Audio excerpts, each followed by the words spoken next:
Jadi gini, dulu ada di Jogja itu namanya Agus Wiarto. Itu kawan karibnya Gus Dur. Nah, Gus Dur, dia bilang, dicari sama Gus Dur. Mosok. Emang dicari, terus akhirnya saya disuruh berangkat ke Malaka. Ngapain ke Malaka? Ya disuruh, itu tadi yang bagian... Yang orang nggak bisa... Nggak bisa itu. Ini alam lain lah ya, iya, dunia lain. Disuruh ke Pulau Besar. Oke, ngapain di sana? Ya disuruh wiritan. Wiritan. Wiritan. Oleh Gus Dur? Gus Dur. Terus? Ya, tak pikir ditemani. Gak taunya cuman Gus Durnya balik, saya di sana. Di Pulau Besar itu ada makam gede. Ini, tunggu dulu, sebelum itu kan Anda waktu itu masih mahasiswa ya? Masih. Nah, terus kemudian waktu ketemu Gus Dur, sama Gus Dur diperintahkan ini, wiritan dulu? Iya, berangkat gitu aja. Anda berangkat? Berangkat. Terus di sana ada di Malaka ini ya? Di Malaka. Oke. Di sana kan ada seorang wali. Nah, ini cerita tentang wali ini kan hanya di NU aja, makanya cerita ini kalau menjadi cerita publik kan jadi lucu juga. Apalagi cerita yang orang nggak percaya wali gitu. Ini kalau di kalangan NU khas, dan itu biasa aja, di situ ada makam wali. Yeah. Namanya Syekh Ismail. Keturunan keempat Syekh Abdul Qadir Al-Jilani di situ. Yeah. Syekh Abdul Qadir Al-Jilani itu Sultanul Aulia, rajanya para wali. Mungkin kalau dalam bahasa Mas Andi santo lah ya. Oke. Iya. Nah, ini kan sesuatu yang hari ini memang menjadi sangat rumit ketika dibicarakan. Karena ini wilayah-wilayah yang sangat dalam pandangan positivistik, ini kan nggak realis. Gitu kan, ini kan nggak realis. Nah, itu makanya hal-hal seperti ini menjadi ketika disampaikan ke ruang publik, ya ada yang happy-happy aja, ada yang itu ngomong apa gitu kan. Memang ini sebenarnya wilayah-wilayah yang tersembunyi. Karena wali itu tidak ada yang mengerti kecuali wali. Oke. Dan itu hanya bakasan-bakasan di kalangan santri. Berapa lama Anda di Malaka? Ya sehabisnya Asmaul Husna itu. Asmaul Husna kan 99. Oke. Ya sebanyak itu harinya. Terus ketemu sesudah ular. Itu balik ketemu Gus Dur. Ya sudah. Karena di foto, beberapa foto kan Anda ada di belakang Gus Dur, di samping Gus Dur. Itu sudah foto sudah zaman Gus Dur berkuasa itu. Iya. Nah, kalau itu kan sebelumnya. Oke, iya. Tapi kan belakangan kemudian Anda dipanggil oleh Gus Dur kembali, terus mendampingi. Enggak juga. Kalau dunia lainnya aja.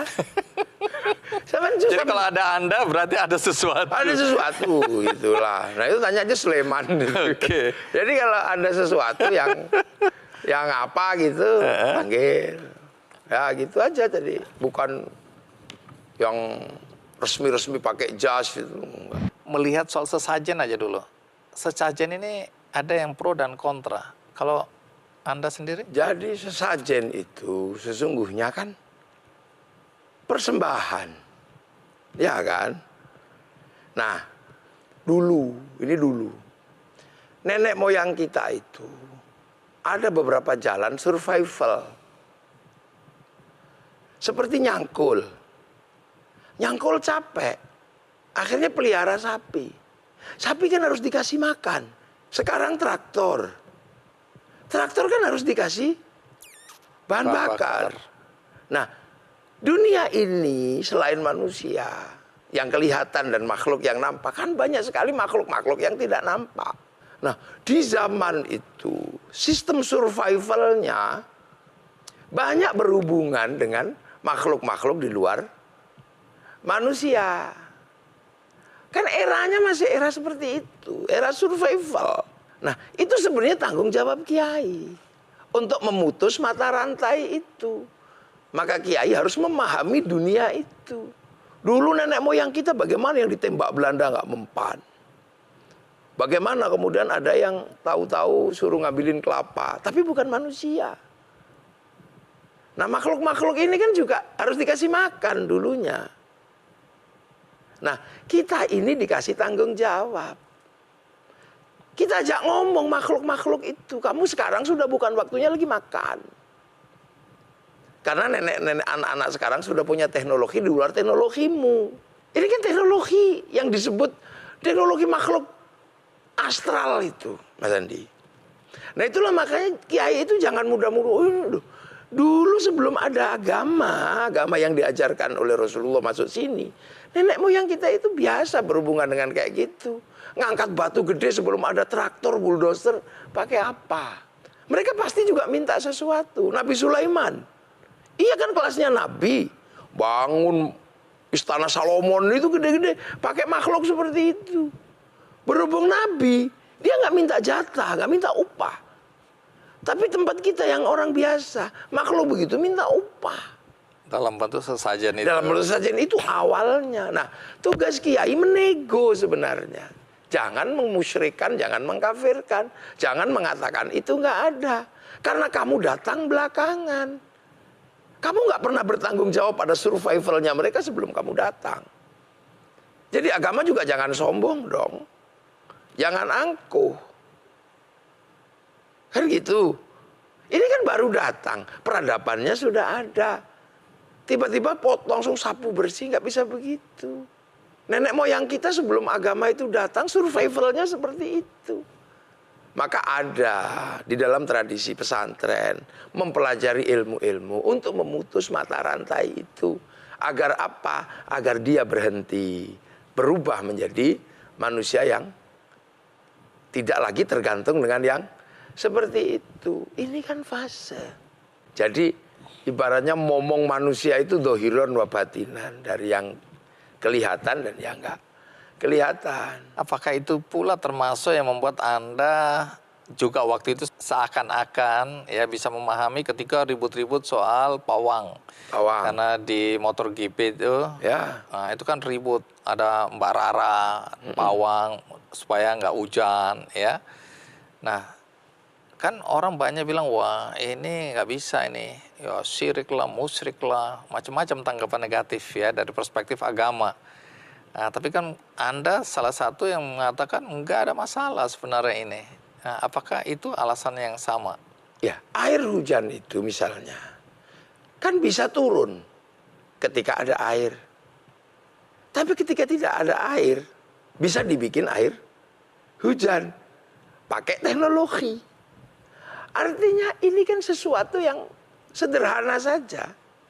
Jadi dia bisa, manusia bisa mengatur bagaimana hujan itu turun karena dia air. Air itu molekulnya bisa dipahami oleh manusia.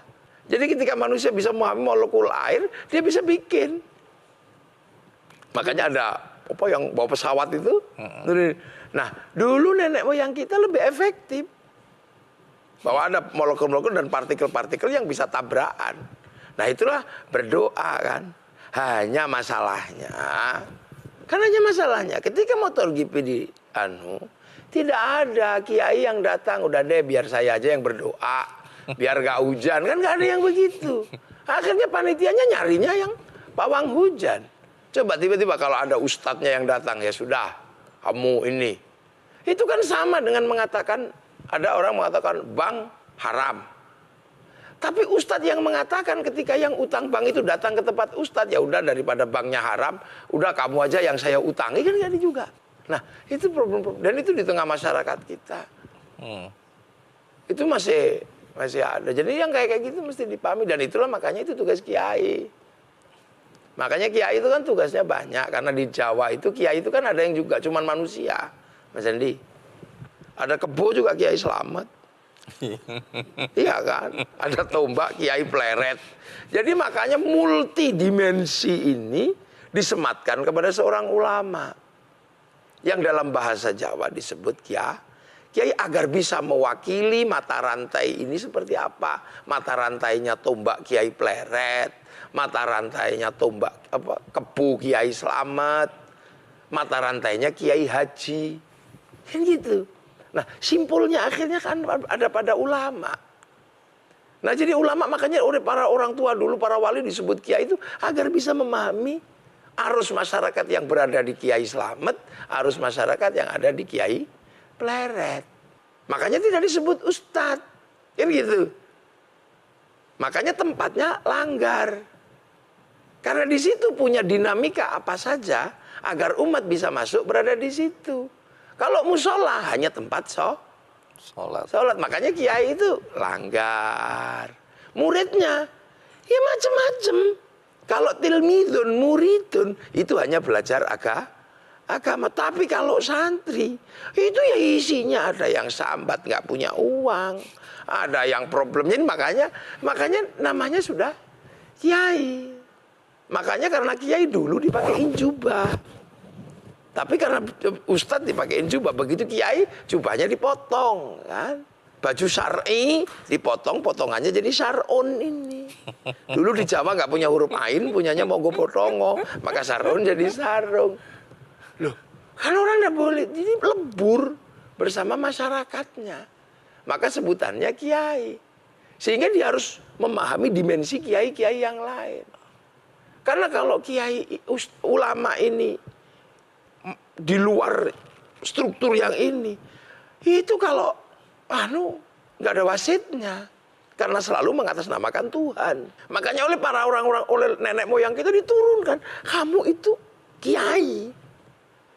Sebagai manusia kamu kiai haji, seorang ulama, tapi kamu harus bisa memahami mata rantainya kiai pleret, kiai guntur madu yang gamelan. Makanya jangan heran kalau kiai itu dinamikanya insya Allah. Dan nggak jarang orang tahan menjadi kiai. Soal ambil air itu yang diperintah oleh Gus Dur ya. Nah, waktu itu kan air itu sinarnya itu ada di tengah laut. Laut ya. Iya. Dan dengan ombak sebesar itu dan laut sedalam itu, Anda bisa mengambil sampai ke titik di mana ada sinar itu. Bagaimana nalar kita bisa? Jadi saya Mbah Hakim itu, Mbah Hakim Nganjuk. Iya. Pondok pesantren sekarang. Mbah Hakim ini ya. Mbah Hakim itu mursyid Sadiliyah. Wah, itu laut. Nah, kita itu kayak nggak inget aja. Jadi, nah itu airnya ambil ya, kita ambil gitu aja. Setelah di pinggir baru inget lah, ini kan tadi laut. Jadi itu nggak bisa diceritakan pakai logika Nggak manusia. bisa. Kan gitu. Jangankan tentang itu, tentang cintanya nggak bisa diceritakan dengan logika. Susah, saya juga nggak bisa cerita. Jadi sering kejadian kayak gitu, Mas Andi. Terakhir ini misalnya, kita juga lupa. Ini cerita, sekedar cerita aja ya. Iya. Di Mekah kemarin kan kreditnya luar biasa. Nih, saya kreditnya luar biasa.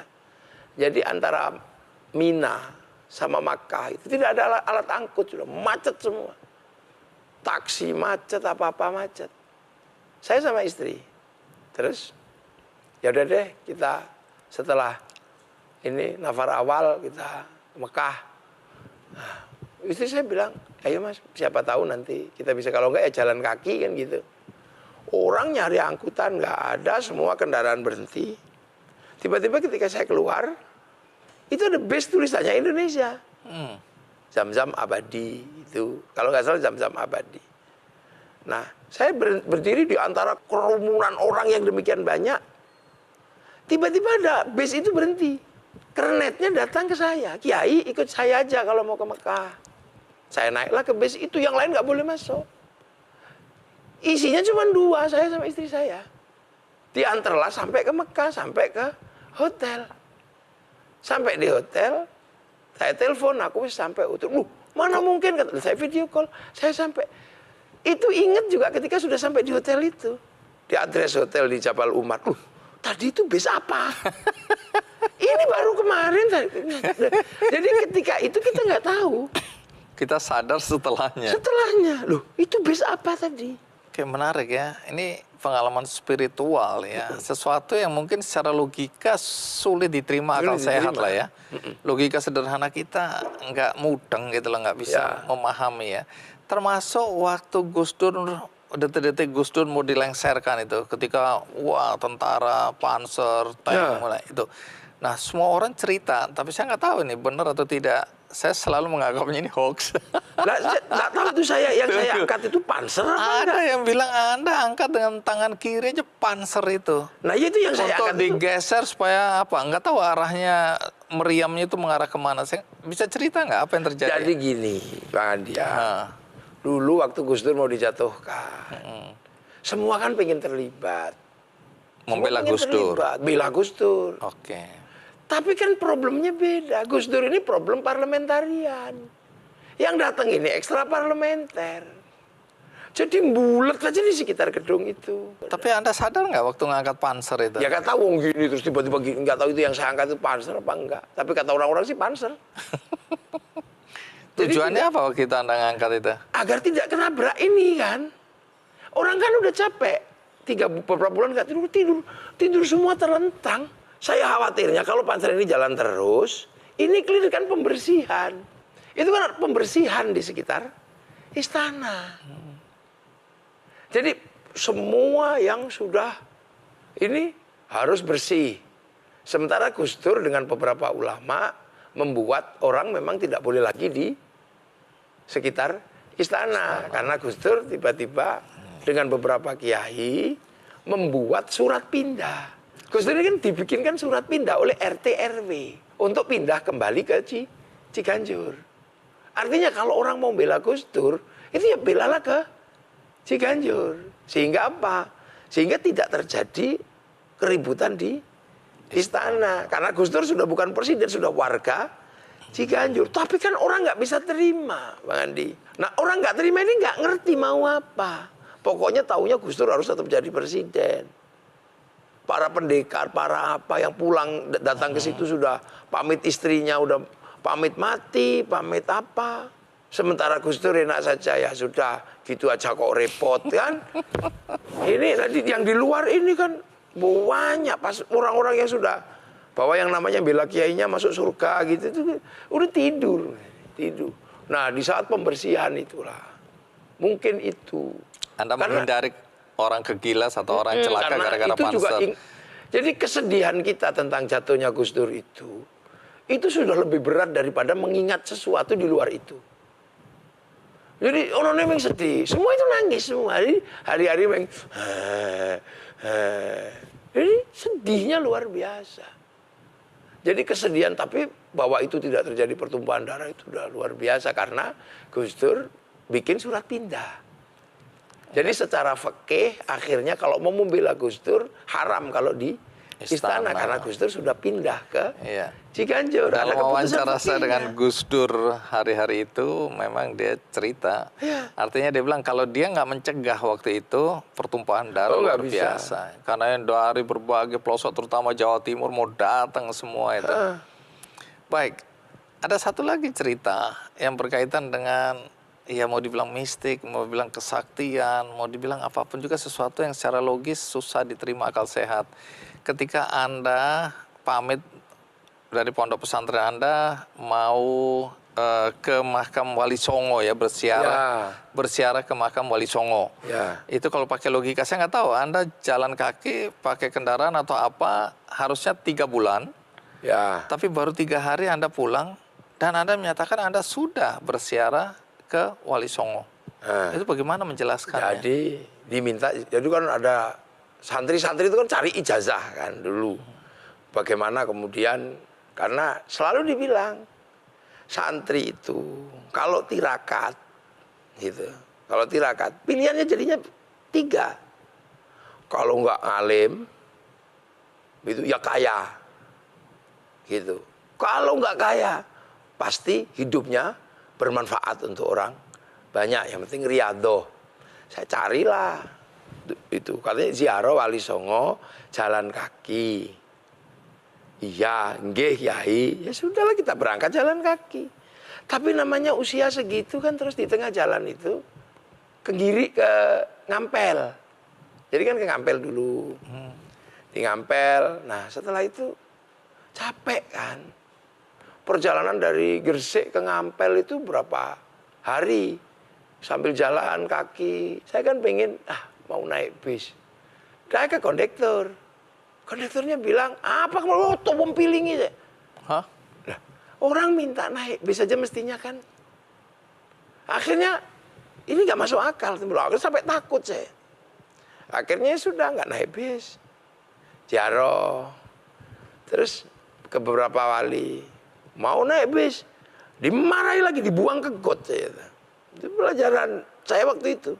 Akhirnya ya mau nggak mau jalan kaki. Anda ingat persis. Ingat sebenarnya. itu lama, capek, lelah, putus Nah, asa. ternyata itu cuma 3 hari. Nah itu kata yang ketika sampai kembali ke pondok. Iya. Kembali ke pondok. Loh, 3 hari kemana kok? 3 hari gimana? Loh, mungkin nggak ada itu 3 hari. Pek, gitu. Tapi biasa aja lama-lama. Masa sih? Masa? Tapi benar 3 hari. Ketika saya masuk sekolah, 3 hari absen. Jadi kalau pakai logika nggak mungkin Anda Nggak mungkin. sampai Dan disuruh makam Wali ngulangi Songo. juga nggak mau. Itu tidak kemudian di situ bisa terbang gitu ya enggak. Ya capek ya. Dimaki-maki orang. Ya normal aja, lelah, putus asa. Makanya kalau misalnya wah itu berarti perjalanan spiritual, ulangi lagi nggak mau. Dan nggak bisa Ya mungkin ya. bisa capek.